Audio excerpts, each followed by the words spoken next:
어떻게 됐을까요? 이게 80%로 늘었어요. 우리 10명이 취업하죠. 그래서 8명이 비정규직입니다. 정말 심각한 상황이에요. 국제금융자본이 걱정해야 할 정도로 한국의 비정규직은 너무 많아진 겁니다. 이정우 교수님은 진보적인 진영의 가장 존경받는 선배 경제학자죠. 그 후배가 이제 정태인, 홍기빈이라는 사람, 유신임이라는 사람이죠. 이런 주장하십니다. 비정규직이 한국만큼 많은 나라는 지구상에 없다. 한국의 비정규직은 노동자 50% 세계 1위다. 아마 2위는 최근 40% 넘은 일본일 것이다. 유럽에서는 스페인이 30% 넘는 것은 악명이 높다. 다른 나라들은 비정규직이 10 내지 20% 불과하다는 거예요. 너무 많아졌어요. 상당히 다양해졌는데 이걸 제가 이제 설명할 시간은 없고요. 필요하지도 않고 꼭 중요한 사실은 이렇게 다양한 비정규직 노동자들이 예전엔 대부분 정규직이었다는 거죠. 제가 노동상담소 글씨 운영하고 막 이럴 때에는 갈수록 이렇게 진 겁니다. 그래서 임금 격차가 크고 심각한 사실은 위에 있는 선그래프 방향이 아래쪽으로 내려가고 있다는 겁니다. 저게 위로 올라가야 차별이 좁혀진다는 뜻이잖아요. 임금 외에도 많은 부여를 받고 있다는 건데 이것이 노동 문제를 공부하는 사람들에게나 아니면 정규직 노동자에게는 숫자에 불과하겠지만 비정규직 당사자에게는 그 숫자만큼 고통을 하게 하는 겁니다. 대학 총사는 비정규직 노동자들입니다. 이 중에 한 분이 글 쓰시는 분입니다. 전특 문학상도 받으셨는데 그 긴 글 중에서 몇 줄만 제가 소개해드리겠습니다. 그냥 눈으로 읽으십시오. 제가 손 읽지는 않겠습니다.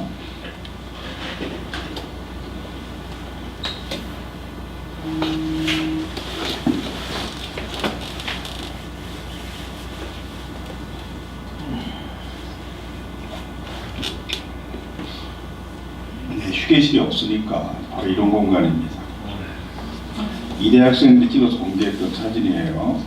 전국 대학 건물 중에 설계할 때부터 환경 미화 노동자 휴게 공간을 설계한 대학은 거의 없습니다. 노동자 결성들 열심히 싸워서 정시 확보한 거죠. 혹시 광주에서 오신 분도 계신가요? 여기? 안 계신가? 광주에 가면 김대중 컨벤션 센터가 굉장히 좋은 건물이 있습니다. 거기 총무사하신 분도 초창기 때는 식사 어디서 했을 것 같습니까? 엄청나게 좋은 건물인데 장애인 화장실에서 했어요. 거기가 넓고 깨끗하거든요. 거기에 신문지 깔고 도시락 먹었다는 겁니다. 물론 이제 그게 개선됐습니다. 그것도. 자, 이 사진도 보시면 실내 벽이 뭔가 좀 이상해 보입니다. 외부용용 타일로 되어 있고 벽에 군데에도 뭐가 많이 묻어 있습니다. 그 왜 그럴까요? 본래 건물의 바깥쪽이었다는 뜻입니다. 2층 계단이 이렇게 돌출되어 있는 건물이니까 계단 밑을 삼각형으로 막아달라고 요구한 거죠. 상당히 작은 공간이면 정말 좋아했어요. 얼마나 이걸 자랑하든지 꼭 들어가야 된다고 해서 들어갔다가 찍은 사진입니다. 제 결혼식 날 찍은 사진인데 제 아내가 난 보여주는 거 별로 좋아하지 않으니까 어디 가서 봤다고 소문내시거나 그러지 마세요. 물론 제가 허락은 받았어요. 이 사진 교육할 때 쓰겠다. 제가 예식장 빌릴 돈이 없어서 그냥 대학에서 결혼했습니다. 대학 좀 제가 오래 다녔어요. 나이가 점점 많아지니까 여자친구가 먼저 그러더라고요. 나 30살 되기 전에 결혼했으면 좋겠다. 29살에 했습니다. 8년 연애하고 8년 6개월 연애. 14K 금발이 결혼예물로 주고받았고 제가 학생운동 마지막 학기여서 정말 열심히 활동할 때라 1년에 집을 며칠 못 들어갔을 정도로 한 8개월도 수배돼 있었고 제 딸도 그때 대학에 들어 학생회장을 했습니다. 07학번인데 학생회장을 맡더니 매일 새벽에 들어와요. 제가 한번 새벽에 문 열어주고 그냥 가볍게 한마디 했습니다. 좀 일찍 아니지. 제 딸이 뭐라고 그랬을까요? 내가 지금 새벽에 들어오잖아. 그냥 못 들어올 걸 들어온 거예요. 내가 남학생, 내가 아니면 내가 안 들어왔다 내가. 근데 딸이가 걱정하고 들어왔잖아. 학생회장이 회의하다 제일 먼저 나왔잖아. 잡혀길까봐. 아빠는 그럼 내한테 집에 안 들어왔다도 많이 그러지. 그래서 결혼 전에 3개년을 못했어요. 그렇게 살 때가. 그래서 양가 부모님을 제가 결혼식장에서 처음 소개시켜드렸습니다. 결혼식 끝나고 버스 타고 집 갔습니다. 그 결혼 바지가 14K니까 아직까지 남았지. 그게 아마 18K, 24K 있으면 살다가 팔아먹었을 겁니다. 그래서 이 젊은 분들, 미혼이신 분들 계신데 귀한 인연일수록 커플링을 싼 걸로 하셔야 돼요. 오래 가면. 근데 이분들은 굉장히 친하게 지냈으니까 결혼식에 와주셨는데 이분들이 안 계셨으면 제가 결혼식을 못했어요. 다 이분들 의자 나눠가지고 막 국수 말아주고 하면서 결혼식인데 제가 그걸 자랑하려고 이 사진을 공개한 게 아니라 이 촌스러운 사진을 굳이 공개한 이유가 있습니다. 이 사진 속에 한 분이 이 사진 속에도 계세요. 내가 24년인가 26년대 가는 여전히 계셨어요. 처음에 몰라봤습니다. 20몇 년만 만니까 모르겠더라고요. 근데 한 30분 떠다가 다 안 걸려가지고 이제 울컥했는데 그럼 무슨 뜻입니까 이게? 비정규직이 아래쪽으로 내려갈수록 열악해진 거거든요. 그나마 대학이 직접 고용한 비정규직일 때에는 비정규직일 때에는 그런 일을 본인이 원하면 20년 이상 할 수 있었다는 뜻입니다. 지금 불가능해졌잖아요. 왜 그런지 아시죠? 이게 전부 다 아웃소싱이 됐어요. 그래서 이 사람들하고 대학교에서에 뭐가 다 하나씩 끼어 있나요? 용역회사가 다 끼어 있습니다. 그래서 용역회사와 대학과의 계약이 끝날 때마다 고용승계 투쟁을 해야 되는 그 투쟁의 절반 정도로 패배합니다. 승리했다고 해봐야 1년인 거예요. 1년 뒤에 똑같은 상황이 되풀이되는 이건 절대로 사회가 발전하는 방향이 아닙니다. 반드시 절폐돼야 돼요. 그래서 뭐 문재인 정부 들어서는데 인천공항, 뭐 지하철, 뭐 경희대 모델 이런 데가 많이 개선됐다고 해봐야 그게 예전으로 돌아가고 아직 멀었어요. 직접 고용으로 바뀌어봐야 예전으로 돌아가는 겁니다. 그래봐야. 석사, 박사도 마찬가지입니다. 그 제 고등학교 때 문과반 계속 1등하던 친구가 있었고 이과반은 계속 1등하던 친구가 있었습니다. 2, 3등들은 자주 바뀌어도 1등은 거의 안 바뀌잖아요. 워낙 똑똑한 애들이 있으니까. 대덕 연구단지 다 연구원으로 와 있습니다. 정년 얼마 안 남았죠. 그런데 대덕 연구단지 석사, 박사 중에요. 해마다 약간씩 통계가 다른데 어느 해 통계를 보니까 49.1%가 비정규직 계약직입니다. 석사, 박사가. 연세대 졸업식 하는 날 한 졸업한 선배가 졸업식장 앞에 현수막을 와서 붙이고 갔어요.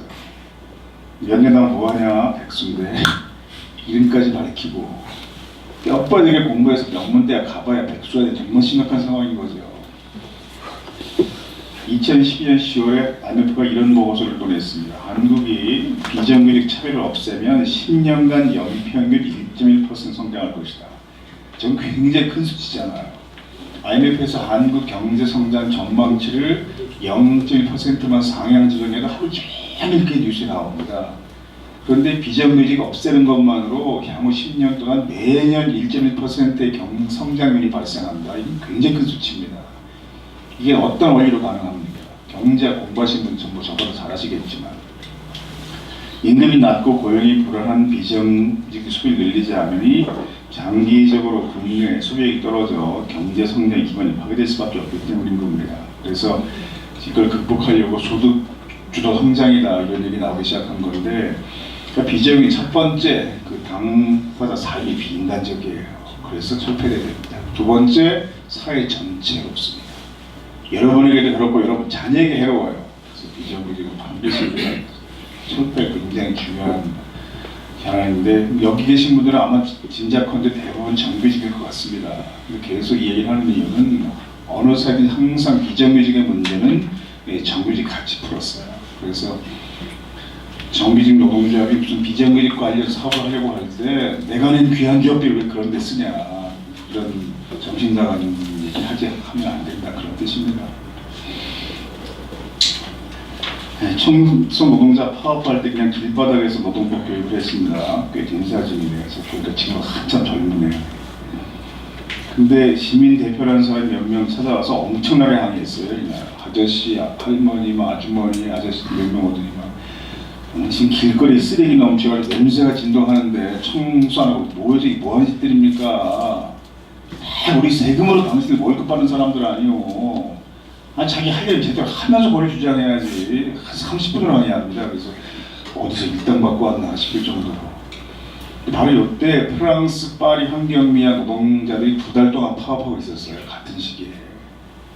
프랑스 시민들은 어떻게 했습니까? 찾아가서 항의했습니까? 물론 그런 극소수가 있었겠죠. 그러나 대부분의 시민이 어떤 운동을 벌였습니까? 쓰레기 다 모아서 시장집 앞에 가서 버렸어요. 근데 프랑스만 그렇게 하는 게 아닙니다. 유럽만 그렇게 하는 것도 아닙니다. 다른 나라는 의뢰 그렇게 해요. 노동자가 파업하는 노동자 비난하지 않고 노동자를 파업하게 만든 경영자, 자본가들 비난합니다. 그래야 사회가 발전한다. 이걸 다 배워서 알고 깨달아 아는 거죠. 빌리 엘리엇 영국 영화잖아요. 광부들이 파업하다가 한 광부 아버지가 아들을 데리고 왕립 발령기 면접 시험 보러 오는 장면 나옵니다.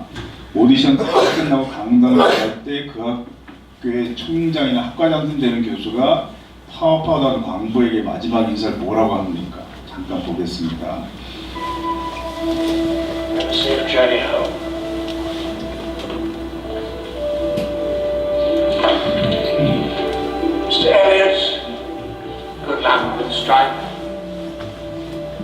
뭐라고 인사합니까? 파업에서 꼭 승리하세요 인사하잖아요. 아까 보신 것처럼 프랑스에서는 파업한다고 할 딸이 불평하니까 여기 미국이 아니야 그 야단치기도 하고. 그래서 홍문사 선생님이 이제 프랑스에 한 30년 좀 살다 오신 분인데 이러한 정서를 똘레랑스라는 단어로 표현을 해서 한동안 지식에서 유행하였죠. 이 개념 모르면 논술 거의 불가능했고. 우리 사회 노동 문제 시각은 다른 나라 매우 다릅니다. 대한민국의 대통령, 부모님, 교수 중에서 이렇게 말하는 사람 몇 명이 있겠어요. 한국처럼 노동 문제, 노동주의, 노동운동 등을 부정적으로 바라보는 사회는 찾아보기 어렵습니다. 우리 경제 규모가 전 세계 11번째입니다. 224개 나라 중에서. 국민소득은 거의 3만 달러입니다. 그런데 노동 문제에 대한 이해는 거의 최하위순이에요. 경제 규모가 세계 11번째 나라가 출산율을 221을 했습니다. 이거 말이 된다고 생각합니다. 좀 이상하잖아요. 경제 규모가 전 세계 11번째면요. 출산율이 아무리 낮아도 두 자리 숫자여야 돼요. 근데 전 세계 224개 나라 중에 우리 출산율이 220입니다. 좀 이해가 안, 이상한 언밸런스가 왜 한국 형성이 됐을까? 전 세계 모든 나라들이요. 이렇게 국민소득이 올라가면 자살률은 내려가게 돼 있습니다. 규칙적이든 불규칙적이든 국민소득이 올라가면 자살률은 내려가요. 미국은 이제 공화당, 민주당 집권할 때에 따라 약간 다르게 나타나지만 유일하게 대한민국 혼자 이게 나란히 같이 올라갑니다. 국민소득이 아무리 올라도 자살률이 같이 올라갑니다. 한국밖에 없어요, 이런 사회가. 근데 그 자살률이 지금 이만큼 높습니다. 이 빨간색이 한국 자살률이에요. 한국은 특이한 사회입니다. 다른 나라의 좀처럼 볼 수 없는 노동 문제들, 비정상적 현상, 모래 현상들, 구조적 관점이 전혀 없죠. 지식인사 역할에 대한 인지도 아주 부족하고 노동교육 전혀 하지 않습니다. 노동자가 단어조차 혐오하고 노동자는 배우지 못한 사람 한다고 잘못 알고 있고 비정규직은 가장 많고 파업은 아주 부정적으로 말하고 국민소득이 한 10,000달러 정도만 돼도 저런 현상이 거의 없습니다. 우린 국민소득이 거의 3만 달러 육박하고 경제 규모가 전 세계 11번째 나라가 됐는데 노동 문제에 대해서 이런 현상이 집약적으로 한국에만 다 모여 있어요. 비슷한 나라도 거의 없습니다. 좀 이상하잖아요. 이유가 뭘까요? 이건 이제 역사와 관계가 있습니다. 중세 농경사에서 근대 산업사에 넘어오는 자본주의 과정이 대한민국 다른 나라와 매우 달랐습니다. 우리가 겪은 유일한 현대사가 있어요. 한 가지만 말씀드리면 뭐 다른 분이 얘기하셨는지 모르겠지만 식민지에서 해방이 된 뒤 바로 분단됐다는 거죠. 이건 눈 씻고 찾아봐도 우리밖에 없는 현대사입니다. 이것이 왜 특별할 수밖에 없냐 하면 식민지는 도덕성이 무너지는 사회입니다. 동족을 배신해야 출세하는 사회입니다. 동족을 많이 배신할수록 크게 출세하는 사회가 식민지 사회예요. 그렇게 출세한 부도덕한 인간들이 사회 모든 분야 다 장악하고 있는 게 식민지 사회입니다. 그게 언제 바로 잡힙니까?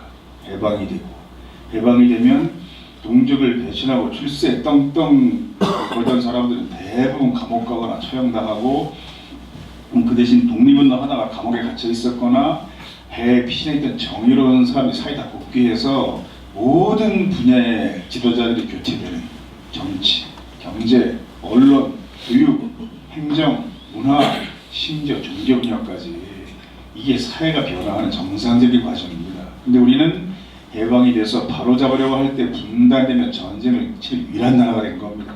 이걸 못한 거죠. 그래서 그러니까 프랑스가 인권의 상징인 나라지만 2차 대전 끝나고 나서 나치 협력자들 색출해서 몇 명 정도 사형평을 합니까? 프랑스에서 한 7천 명을 사형평을 합니다. 근데 노르웨이, 덴마크, 스웨덴 이런 나라가 프랑스를 그때 비난했습니다. 너무 온건하게 했단 말이죠. 다른 나라들은 더 세게 했어요.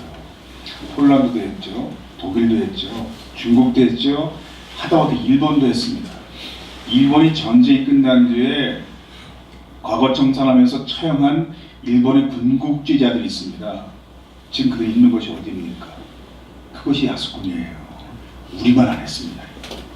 그러니까 한 가지만 말씀드리면 일제강점기의 동족을 배신하고 일본 경찰 앞잡이 노릇한 조선인이 파악된 수가 7,500명입니다. 다른 나라 같았으면 해방되고 대부분 감옥 가거나 처형당한 사람이에요. 우리는 어떻게 됐습니까? 이승만의 큰 잘못이 그거죠. 그 중에서 5,000명 정도가 경찰로 들어왔어요. 그럼 여러분 경찰 분야뿐이겠습니까? 국군 마찬가지였어요. 법조계, 기업, 교육, 언론, 한국사 모든 분야에 해방 이후, 정부 수립 이후 간부급의 80%가 치는 경영자들이었습니다. 그러니까 전 세계 어떤 근대 국가에서도 식민이었다가 해방이 된 뒤에 그 사회 지도층이 또다시 이렇게 형성된 나라가 대한민국 하나밖에 없어요. 눈씻고 찾아봐도. 이렇게 식민지 분단, 군사정부를 거친 군대 국가가 하나뿐이기 때문인 거예요. 동족을 배신했던 식민지 부역자 가족들이 해방 기여도 집권에 성공해 근대화와 경제개발과 언론교육 등 세계 모든 분야의 기업이 계속 담당하는 나라가 대한민국밖에 없습니다. 눈씻고 찾아봐도. 인간극장이라는 다큐멘터리가 KBS에 있었잖아요. 몇 년 전에 13명의 자녀가 있는 가정을 소개한 적이 있었습니다. 이 중에 맏딸이 얼마 뒤에 해품달 드라마 연기자로 데뷔하잖아요. 누굽니까? 남보라죠. 여기 자녀가 11명인데 이게 2명을 더 낳아야 해서 13명이 됩니다. 이제 아이들에게 소원이 뭐니? 물어보는 장면 나오는데 뭐 아이들이니까 좋은 선생님 만나야죠. 개인 컴퓨터 한대요. 곰돌이 인형이요. 근데 하나이가 친일파 제거해라. 내가 책을 좀 많이 읽는 아이거든요. 짬날 때마다 책 읽는 아이인데 역사를 조금만 알면 이게 보이는 겁니다. 이선까지 깨닫지 못한 어른들이 얼마나 많아요. 이렇게 서서히 깨달아가니까 절대 깨닫지 못하게 하자고 만든 게 뭡니까? 그게 국정역사교과서입니다. 그런데 국정역사교과서 나오기 전에 이미 박근혜 정부가 들어선 뒤에 초등 사회과 교과서는 싹 바뀌었습니다. 근데 바뀐 교과서를 보면 이승만 이름이 14번 나와요. 박정희 12번 나옵니다. 근데 김대중 이름이 한 번도 안 나옵니다. 교과서에. 평양에 올라가서 김정일 위원장을 악수하고 찍은 사진이 있는데 거기서 설명이 이름이 안 나와요. 사진 설명이. 이런 얘기 밤새 할 수 있습니다. 다른 나라의 그 애를 거의 볼 수 없는 극우 보수 정치 성향, 노동운동의 혐오감, 가족 이기적 가치관 등은 식민지 분단, 군사정부 등 세계 유일할 정도로 심각하게 오염된 근대화 과정. 이 결국 자본주의를 건설한 과정인데 그 배경 역사가 딱 이렇게 짜여진 나라가 대한민국 하나밖에 없는 겁니다. 굉장히 특이한 사회가 된 거죠. 그래서 그럼 가족 이기적 가치관은 왜 또 역사와 관계가 있을까요? 여러분이 일제 강점기에 태어났다고 생각해 보십시오. 그럼 문을 열고 나가는 순간부터 가는 곳곳마다 동족을 배신하는 놈들이 떵떵거리는 세상이 어디 가든 다 관공서, 기업체, 뭐 학교 할 거 없이 다. 그러면 착한 사람들은 마음의 눈물을 담을 수밖에 없습니다. 우리 가족끼리 행복하게 살거든요. 다른 나라도 식민지 사회 그런 가치관이 팽배해져요. 그랬다가 해방이 되고 사회가 확 바뀌는 걸 보고 가치관이 같이 바뀌는 겁니다. 아, 그게 아니었구나 이게. 근데 이게 아직까지 없었으니까 한국에서는 양심적으로 착하게 살아봐야 손해야. 이게 100년 넘은 거예요 지금 이 기간이. 오늘 제가 강의한 내용은요, 이게 다른 나라 볼까 볼 땐 중도 우파의 아주 보수적인 주장입니다. 아마 다른 나라 학자 온 이방에 있었으면 제가 좀 한심해 보였을 거예요. 아니 그 대학에서 노동 문제를 강의하는 교수가 그래, 응? 사무금융 노동자 간부들 앞에 와서 저 정도밖에 강의 못하나. 제가 아주 한심하게 보였을 겁니다. 제가 강의 전체를 통틀어 자본주의 경제체제를 한 번도 부인하지 않았잖아요. 제 강의 내용은 노동자들에게 정당한 대우를 함으로써 정상적인 자본주의를 해보자 좀 이 정도 톤입니다. 지금 제 강의 내용은. 제가 사회주의커녕 삼인주의도 말하지 않았고 오늘 강의에서 복자도 안 나왔어요. 이건 굉장히 보수적인 주장입니다. 이 정도면. 그런데 이게 한국 사람이 과격하게 들리는 사람도 있어요. 지나치게 노동자 편향적인데 과격한데 왜 그럴까요? 사회 전체가 지나치게 보수화되어 있어 그렇습니다. 보수 과잉의 사회예요. 오른쪽 끝에 다 몰려 있으니까 그래서 극우 보수인 거죠. 그러니까 한국 사회에서 나는 정치적으로 성향이 중립이야. 난 진보도 보수도 아니야. 이런 사람은 다른 나라 볼 땐 거의 다 극우 세력입니다. 제가 과장하는 게 아니에요. 그러니까 미국 같은 전형적 자본주의 국가에서도요. 대학 교수 복장만 보고 되게 어느 정당 지지자인지 구별할 수 있대요. 대학 교수가 이렇게 청바지 즐겨 입고 넥타이 잘 매지 않고 학생들하고 편하게 이름 부르고 친하게 지내면 그런 대학 교수는 어느 정당 지지자겠습니까? 대부분 민주당 지지자입니다. 오바마 지지자들이에요.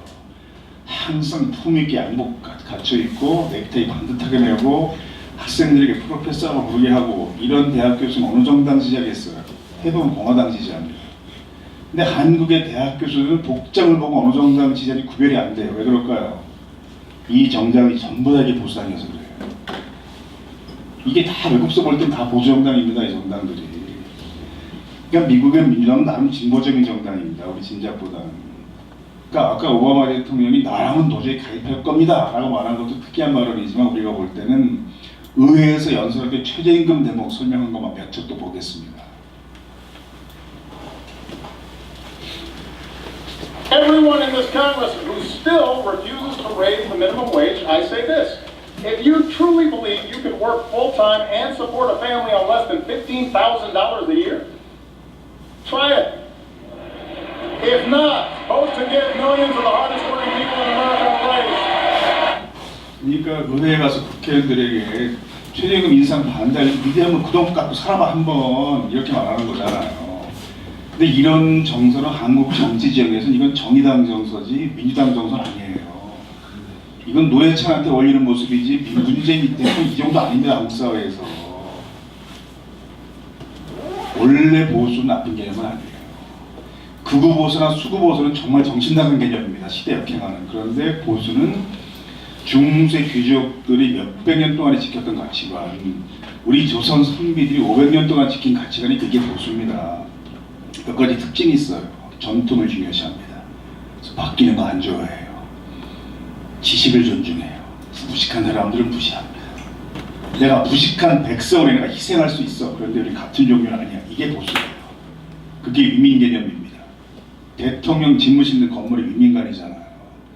그래서 무식한 사람들은 무시해요. 내가 저 무식한 백성이 내가 희생할 수도 있다. 그런데 우리 같은 존재는 아니다. 이게 보수입니다. 품위를 갖추고 예의범죄를 지키고 가장 중요한 보수의 특징, 애국심에 불탄다는 거지. 이게 보수입니다. 그래서 미국 벤플리트 가문이 있습니다. 제가 미국에 있을 때 미국이 좋아서가 아니라고 그랬죠. 이 분야 가장 취약한 나라가 미국인데 미국 군벌 가문입니다. 벤플리트. 근데 왠지 이름이 낯익어요 우리에게. 왜 그럴까요? 그 가문의 자랑이 뭡니까? 한국전쟁이 터졌을 때 아버지가 주한미군 사령관 사성장군이었어요. 그런데 아들이 같은 전쟁에서 전사했습니다. 그게 가문의 지금까지도 자랑이에요. 나라가 우리 원할 때 가장 먼저 달려나가고 우리 희생했다. 이것이 몇백 년 동안의 가문의 전통이 이게 보수입니다. 그러니까 한국 역사 속에서 보면 이순신 장군 이런 사람들이 보수의 상징입니다. 김구 선생 이런 분들이 보수 행정이에요. 다른 나라 볼 때는 대통령이 아니 아버지가 뭐 청와대에 있다고 아들을 운전병 시켜주는 건 보수 아닙니다. 이건. 근데 한국의 보수는 뭔가 이상해요. 지금 보면 국가 안보를 가장 많이 강조합니다. 당연히 보수는 그래야지. 그런데 병역 기필 가장 많이 해요. 둘 중에서 하나만 해야지. 그래야 말이 되잖아요. 그래서 지금 국회의원 자제 병역 면제니 일반이 9배가 되고요. 재벌은 10배가 넘습니다. 병역 문제. 이게 거꾸로 바뀌어야 그게 보수입니다. 그러니까 한국의 보수는 무슨 가치가 있는 게 아니라 시대가 바뀔 때마다 사회적 강자 입장을 지지하며 자기 이기적 이익만 추구했던 천박한 집단들이 자기를 계속 보수라고 그냥 부른 거예요.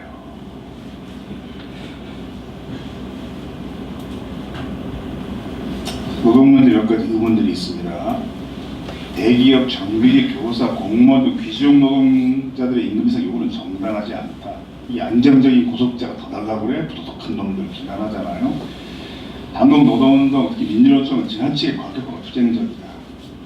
인간의 생명을 다루는 병원, 국민의 공고, 공무원의 노동운동, 시민권을 침해했다면서 유익하지 않다.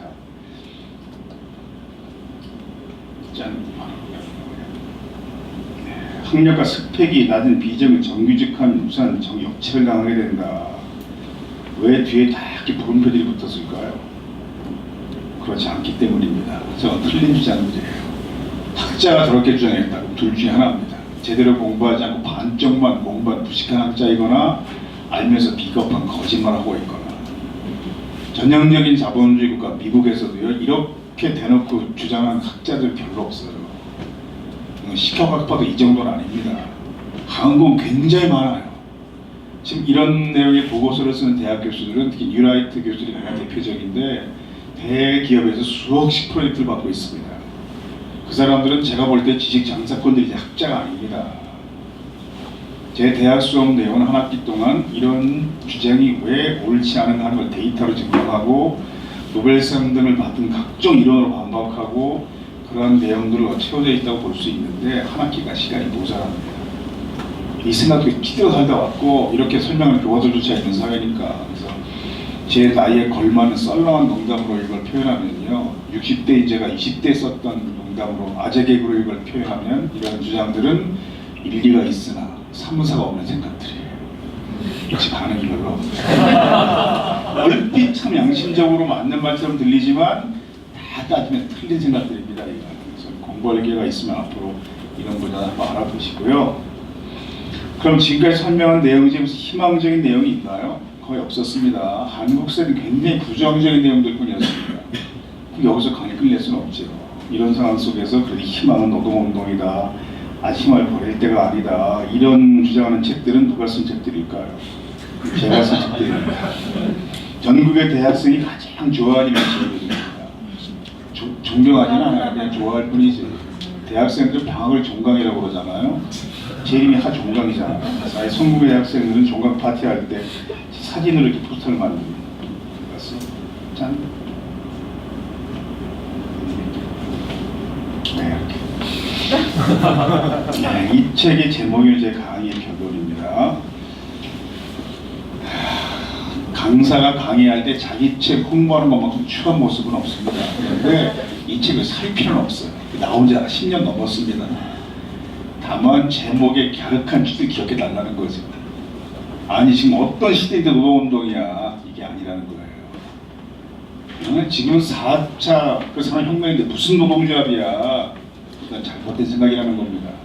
왜 노동운동이 희망일까요? 새로운 직장인들이 자신 노동자를 깨닫고 노동조합에 참여하는 현상이 산업혁명 이후 300년 설정되었고, 이게 지구상의 산업화가 진행된 이후 300년 동안의 패턴이었습니다. 더 중요한 사실은 이게 앞으로 계속될 거라는 거죠. 우리가 뭘 1차 산업혁명이라고 해요? 생산에 기계가 투입된 것이 1차 산업혁명입니다. 그래서 기계 파괴 운동을 막 벌이고 그러잖아요. 그 과정 속에서 최초의 노동조합이 탄생했습니다. 산업혁명이 없었으면 노조는 탄생하지 않았습니다. 훨씬 더 늦게 생겼거나. 그러면 2차 산업혁명은 뭘 2차 산업혁명이라고 해요? 전기 동력이 사용된 것이 2차 산업혁명의 기술적 특징입니다. 그 테일러 포 시스템이 이제 상징적으로 보이죠. 그 과정을 통해서 금속 노동자들이 노동운동의 중심세로 나서게 된 거예요. 그 이전엔 수업 승려 노동자들이었다가, 그래서 아직도 한국도 현대차도가 가장 강력한 조직인 겁니다. 그래서 그럼 3, 4차는 뭘까요? 어떤 전문가들은 4차는 3차의 후반부다 이렇게 보는 분도 있습니다. 왜냐하면 한국은 지금 대통령 선거하면서 다 레토릭으로 써먹는 바람에 이게 유행어가 됐을 뿐이지 3차 산업혁명의 기술적 특징이 뭡니까? 컴퓨터예요. 그 4차 산업혁명은 뭐예요? 인공지능입니다. 로봇입니다. 근데 이거 같은 컴퓨터 기반의 기술이에요. 아주 다른 차원이 아니라 그냥 이게 굉장히 확장된 거죠. 그냥 양적으로 네트워크가 많아진 거죠. 뿐이지. 그래서 구분하지 않는 학자도 있는데 뭐 구분하든 구분하지 않든 이 3, 4차 산업혁명을 통해서 사무 전문직 서비스 노동자들이 노동운동의 중심에 나서게 될 겁니다. 자, 앞으로는 금수성 노동자가 아니라 여러분들 같은 사람들이 노동운동의 중심을 형성하게 된다는 뜻입니다. 이건 시작됐죠, 한국 사회에. 그래서 이제 석사, 박사가 만든 노동조합들이 이렇게나 많고 이게 전부 석사, 박사 만든 노동조합들이잖아요. 이 노동조합은 조합원이 전원다 박사입니다. 한 명도 없이. 노동조합 회의할 때 앉아 김 박사, 이 박사 이런 소리 하잖아요. 그런 노조가 수십 개 있어요. 명동의 외국계 IT 기업 한국지사의 노동조합 소집할 때 내가 갔었는데요. 몇 년 전에. 조합원 수십 명이 전원 토익 만점이에요. 그런 회사들이 있잖아요. 한국인 직원도 영어로 얘기하더라고요. 그 영어 이름 쓰면서 회사에서. 근데 이런 노조가 한국에 수십 개나 있어요 지금. 그런데 지금 대학원 박사도 공부한 학생 중에서 내가 박사학위 받고 연구소에 들어가면 노조가 나 기다리고 있을 거야. 내 연봉이 거기서 결정되고 연구 성과의 평가 방식이 다 거기서 논의가 될 거야. 이거 한 학생 몇 명 했겠습니까? 다른 나라 대학생, 대학원생은 다 어릴 때부터 배워서 미리 준비하는 걸 우리만 모르고 있는 거거든요. 이 노동조합은 왼쪽에 황덕순 박사가 설립을 주도했거든요. 근데 이 사람 안 뛰거나 두 번씩 뛰거나 그래요. 84년도에 학력고사 전국 1등 했던 사람입니다. 학력고사 전국 1등을 했어도 그의 삶에 노조가 필요했습니다. 이게 자본주의 사회입니다. 그러니까 여러분 중에서 혹시 이제 아이고 우리 아이는 공부를 쏙 잘하는 편이니까 뭐 전교 1등이니까 노조가 필요 없을 거야. 이렇게 좀 건방지게 안심하시려면 이 사람도 공부 더 잘해야 돼요. 아나운서, PD, 기자, 지금 언론도 조합원들이잖아요. 아는 얼굴이 있죠? 손석계씨입니다. 이때 결국 파업에 앞장섰다가 구속됐잖아요. 감옥 다녀왔습니다. 이런 경험들이 지금의 손석계씨를 만든 겁니다. 이런 경험이 없었으면 지금의 손석계씨는 없었어요. 그래서 이 사진 나중에 다시 보고 싶거나 누구 보여주고 싶으면 이렇게 스마트폰 들어가셔서 해맑은 손석기 침에 나오세요. 손석기 중 해맑은 사진이 많아요. 뭐 찍었다면 이 정도니까. 아니 파업하면서 화보 찍으면 되나? 파업할 때 가서 안 하고 열심히 파업에 참여하잖아요. 취업할 때 거의 2, 3천 대의 경쟁을 뚫었던 사람들입니다. 그렇게 아나운서 된 사람들이 뭐가 취업 파업하겠습니까? 내가 어렵게 방송국에 들어왔는데 난 정부가 시키는 방송을 앵무새처럼 하는 존재가 될 수는 없다. 그냥 권력의 나팔수를 하는 건 내 삶의 계획이 아니었다. 그런 노동자 깃발에서 보이는 겁니다. 그러면 언론은 중요한 역할이 그거니까. 그래서 우리가 이 사람들을 한 5년째 못 보다가 최근에 보기 시작한 거잖아요. 파업에 참 아나운서 그동안 다 잘렸었으니까. 청소년, 대학생 위해 선택하는 대부분의 직업에서 노동조합, 노동문제, 노동운동가 만나게 될 겁니다. 이 한국 사회 다양한 노동조합들의 모습이잖아요. 생산직뿐이 아니라 탤런트 전원다 노조에 가입하죠. 무용하는 예술가들도 영화인도 노동자가 만나게 됩니다. 백화점 서비스 노동자들도 메이크업 아티스트들도 몇백만 원짜리 명품백을 파는 사람들도 피자헛 맥도날드에도 한 10여 년 전에 피자헛 초창기 때 모습인데 노동조합 제가 전국의 피자헛 매장을 다니면서 노동조합 조직 강의를 했는데 강의 시작 시간이 밤 12시입니다. 영어 끝나고 해야 되니까. 근데 광주 지점 갔을 때 이걸 본 사람 알았어요. 그래가지고 갑자기 샐러드바 교체 지시가 떨어졌습니다. 그게 새벽 3시에 끝나요. 그럼 3시까지 하고 4시부터 교육하자 결정했습니다. 근데 어떤 일이 벌어졌을까요? 나주에서, 전주에서, 익산에서 다른 매장 직원들이 차 끌고 막 달려와줘서 대신해줬어요. 그래서 이제 대신 교육하고 막 이걸 한 2달 했습니다. 초창기 때 그렇게 만들잖아요. 그 후에 그걸 잘 지키기가 다시 더 힘들지. 병원에도, 은행에도, 출판사에도, 항공사에도 조종사노조, 승무원노조 있잖아요. 그래서 조종사노조 간부, 승무원노조 간부들이 제 수업 시간에 와서 대학생과 대화하는 모습입니다. 석사, 박사가 돼도, 언론인 돼도, 교사가 돼도, 공무원이 돼도 노동조합과 만나게 돼요. 그러면 자기가 판단할 수 있어야 합니다. 이게 어떤 의미가 있는 것일까? 노동조합이. 내가 참여할 것인가 말 것인가 판단해야 돼요. 근데 이 판단에 도움되는 교육을 전혀 하지 않습니다. 학교에서. 올바른 교육이 아니죠. 중요한 사실은 전혀 가르치지 않았는데 벌써 이만큼 진행되고 있다는 겁니다. 이렇게 사회 변화를 보는 사람이 그런 게 중요해요. 계속 사회가 변화하는 방향이 있습니다. 강물이 흘러가는 방향이 있듯이 역사의 강물이 흘러가는 방향이 있습니다. 그걸 정확히 파악한 능력이 역사가 시키죠. 그래야 대한민국 사회가 이렇게 변화되는 과정 속에 내가 여기쯤 와 있구나 짐작할 수 있습니다. 사회는 지금 진보적 방향으로 변화합니다. 다른 나라도 이런 교육 좀 하고 있다고 그랬죠. 우리도 시작을 됐어요. 이건 광주교육청이 만들었던 한국 최초 노동교육교재입니다. 그 뒤에 뭐 서울시도 만들고 전북교육청도 만들고 상당히 많이들 만들었습니다. 경기도 교육청에서는 민주시민 과목을 개설하고 교과서를 개발했습니다. 왼쪽부터 초등학교 3, 4학년용, 5, 6학년용, 중학생용, 고등학생 교과서입니다. 이 교과서마다 한 10개 정도 되는 단원 중에 노동 단원이 2단원씩 다 들어가 있습니다.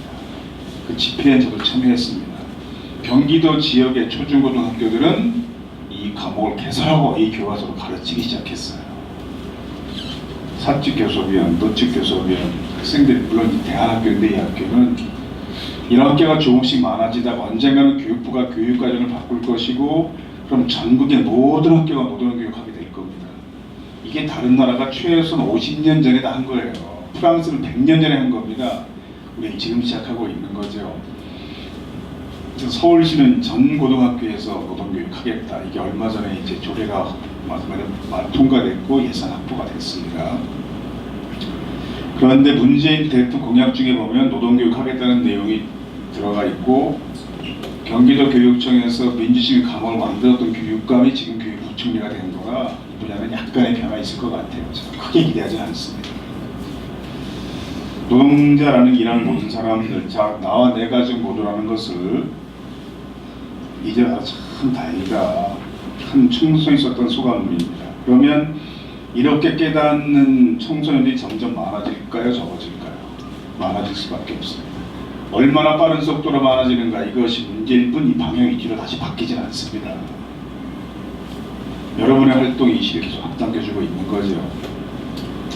자, 그러면 소년소녀 과장 중에 이렇게 서울대 들어가는 굉장히 훌륭한 소년소녀 과장들이 있습니다.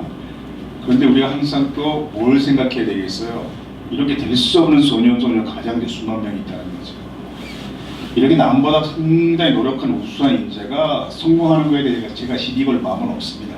성공해야지. 그런데 이렇게 될 수 없는 소년소녀 과장도 인간답게 살아야죠. 그게 우리가 원하는 세상인 거잖아요. 평생 우리가 하는 일이 그거고 실제 그런 새가 있을까요? 있잖아요. 네, 노르웨이청 이야기 잠깐 들어보겠습니다. 뭔가 많이 축적이 됐는데 노르웨이 세금 많이 받죠? 사람마다 달라요. 돈을 많이 버는 사람들은 48%씩 내고 48? 네, 그런 48. 그런데 어떤 중간 사람들은 30%이고 돈 많이 안 버는 사람은 세금 안 내도 돼요.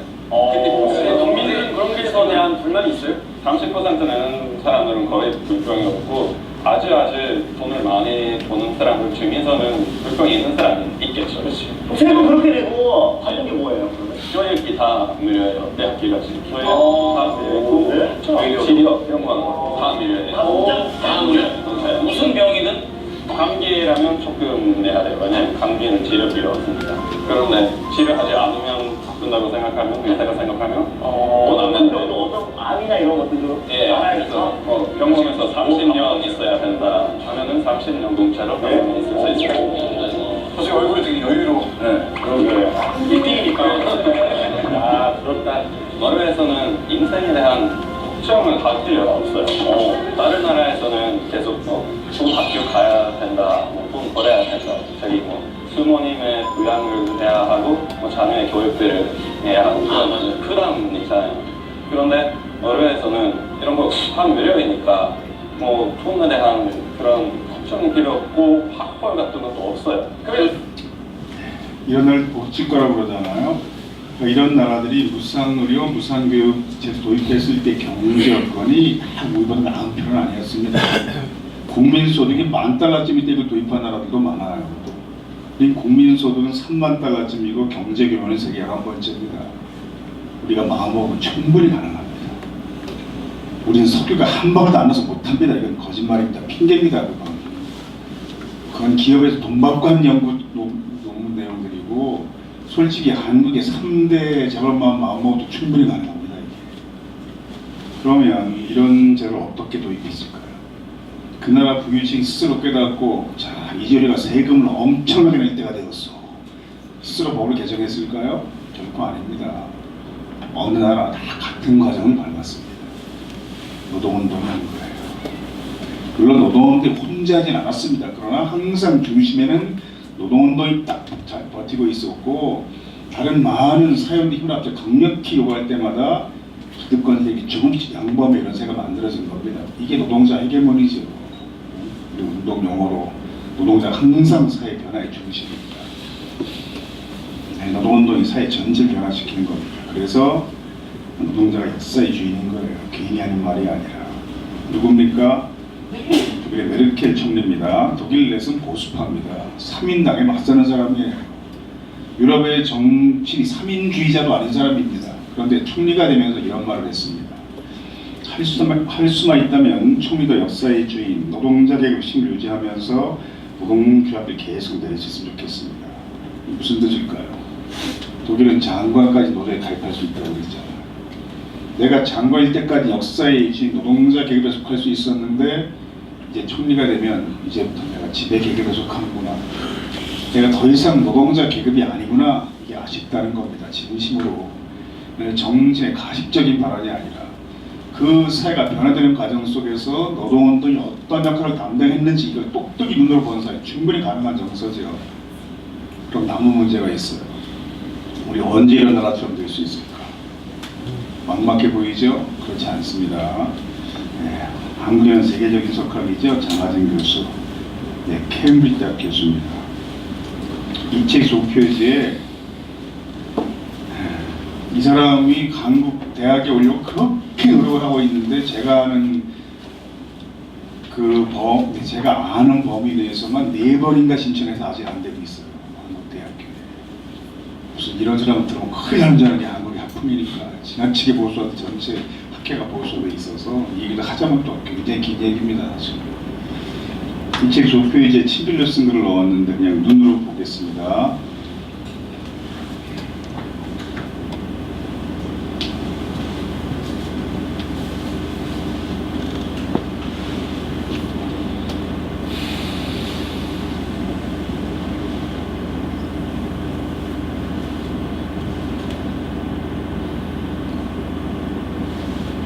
써놓고 보니까 얼마나 더 당연한 얘기입니까 이게. 그럼 200년 동안, 100년 동안, 50년 동안 누군가 계속 싸웠다는 뜻입니다. 그 사회에서. 어떤 사람들이었겠습니까? 여러분 같은 사람들이었어요. 항상 우리 같은 존재가 어느 사회에 있었던 거죠. 아유 200년, 100년, 50년 걸리지 않습니까? 어떻게 기다립니까? 뭐 이렇게 말할지 모르지만 저 세월 동안에 저 3가지 제도만 바뀌었겠어요. 수만 가지 제도가 바뀐 겁니다. 사회는 우리 진짜가 굉장히 빠른 속도로 변화해요. 단 우리가 그 내부에 있으면 느끼지 않는 뿐인 겁니다. 사회는 반드시 변화한다. 제가 정말 쉽게 증명할 수 있습니다. 여러분 끝나고 돌아가시다가 여기서 이런 강의 들었다는 이유로 갑자기 아무도 모르는 곳에 끌려가서 조사받고 막 고문당하다가 감옥에 몇 년 갈까봐 걱정하고 계세요. 지금 한 분도 안 계시잖아요. 있잖아요. 그런 말 하면. 그러나 생각해 보십시오. 이렇게 된 지 얼마 안 됐어요. 그 사회가. 이런 이야기를 이렇게 제가 마음 놓고 하고 다닌 지 얼마 안 됐습니다. 그 사회가. 제가 정말 잘 알죠. 제가 젊어서 3번 잡혀가 와서 아무것도 아닌 거예요. 이게 20살 때 제 모습입니다. 74년 11월 1학년 때입니다. 대학교. 이게 제가 있던 첫 번째 대목입니다. 이걸 사진기자가 찍는 바람에 이 사진이 남았는데 나중에 수배되니까 또 이거 들고 잡아서 다니더라고요. 며칠 집에 못 들어가면서 준비하느라고 머리에 기름때가 꽂히지 않게 이제 잠깐 하고 잡혔어요. 그때는 길게 못했습니다. 서울대학교에 누구가 밧줄에 매달려 하는 바람에 10분에 버텼대. 굉장히 성공적인 집회로 전국에 소문났잖아요. 그래서 7명이 잡혔는데 정보과에서 잡아서 대공으로 옮깁니다. 대공서는 분위기 좀 달라요. 경험을 아시겠지만 우리 간첩자 형사야 이러고 나타납니다. 1987도 잘 나오지만 이제 변호인에도 보면 각돈이라는 배우가 대공상으로 나옵니다. 비슷한 분위기예요. 저도 이제 무슨 상사 이런 이제 간판이 붙은 건물 잡혀갔는데 그냥 대공사무실 무역회사로 다 위장을 해놓고요. 수사관들이 다 경찰이 돼도 계장님, 과장님, 부장님, 전무님 서로 이렇게 부릅니다. 1987 영화 다 나오잖아요. 그럼 자기를 간접 잡는 형사라고 소개한 대공사관이 20살인 저를 무릎 꿇려 앉히고 첫 번째 한 질문이 뭐였을까요? 하정강 이제 고생 좀 하지 그러면서 그게 송곳에 나옵니다. 그 부분은 제 얘기예요. 북한한테 갔다 왔어. 그러니까 다 알고 있어 지금 언제 날짜 언제냐고. 20살이면요 고3보다 한 살 많을 때예요. 이걸 정말 1987에 토시지 않게 똑같이 나옵니다. 너 같은 놈들은 휴전 철조망에 갖다 걸어놓고 총 몇 방 쏴버린 다음에 월북하는 걸 사살해야 돼. 이거 끝이야 그냥. 한두 번 해본 게 아니야 지금까지. 옆에 다른 사람이 거들어요. 김 과장 어떻게 그런 일을 기억해? 도와줘야 기억이 나지. 무슨 뜻입니까? 고문하라는 뜻입니다. 잠깐 데모하고 가서 이런 고생을 그때 몇 년씩 했어요. 저는 뭐 제대로 못했지만 다른 사람들이 정말 고생 많이 했습니다. 전 고생한 축에도 안 들고 저 같은 사람들은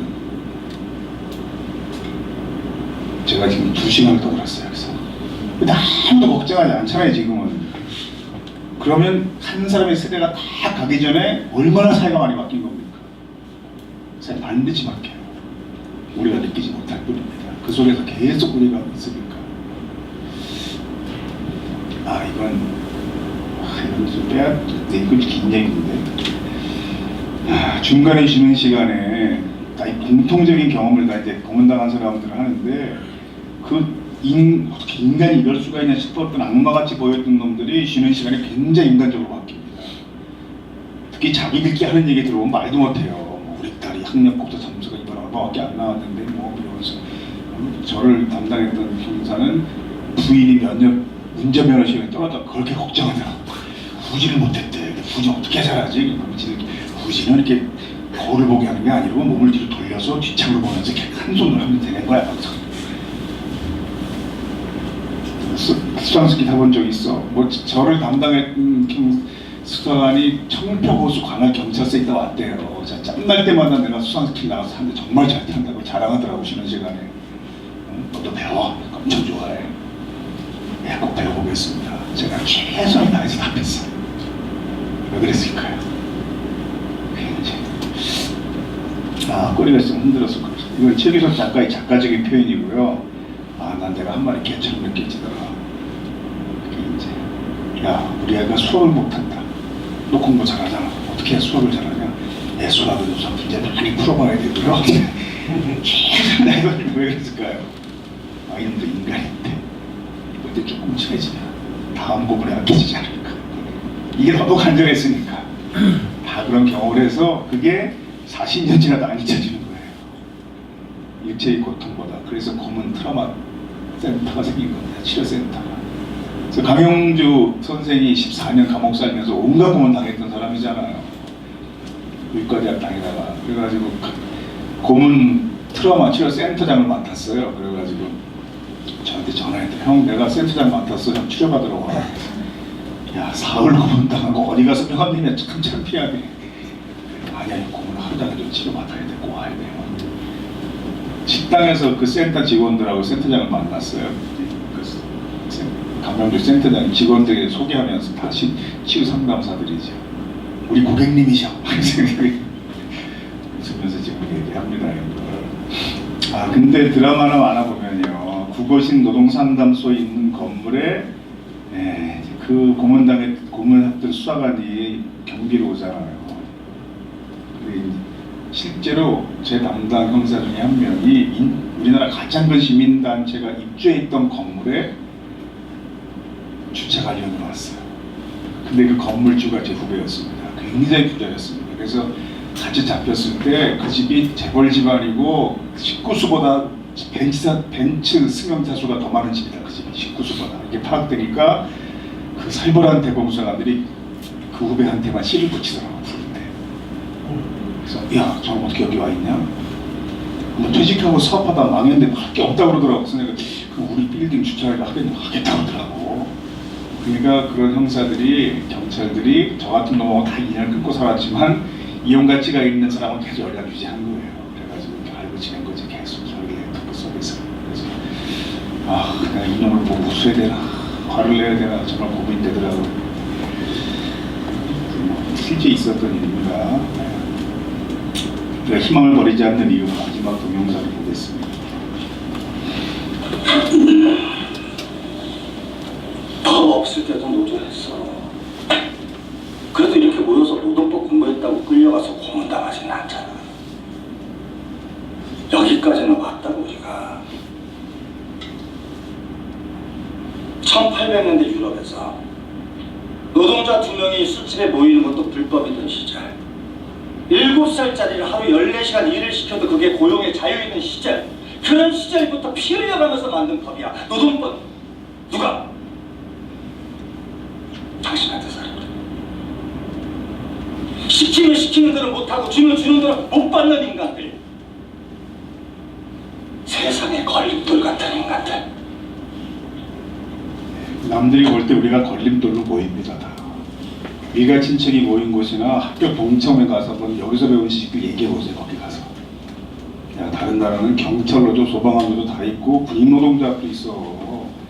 장관도 노조에 가입해. 모르니까 무식한 거야. 그럼 얘기해 보세요. 뭐라고 할까 그 사람들이.